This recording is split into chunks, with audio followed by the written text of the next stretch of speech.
আপনারা কি জানেন এই যে জিয়াউর রহমান গণতন্ত্র ফিরাইলেন, যার মাধ্যমে আওয়ামী লীগ রাজনীতি করার সুযোগ পাইল বাকশালের পর, সেটা কিসের মধ্য দিয়ে? তখন তো সংসদ নাই, সংবিধান তো সংশোধনও করা যাইতেছিল না।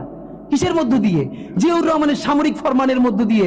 পৃথিবীর একমাত্র একজন সামরিক শাসক যিনি ফিল করলেন না, সামরিক পন্থা দিয়ে করা যাবে না, গণতন্ত্রে ফিরতে হবে। এবং দেখেন হাসিনারে এবং আওয়ামী লীগের চরিত্রটাই হলো এইরকম, এর যে একটু ভালোবাসে তারই সে হত্যা করে।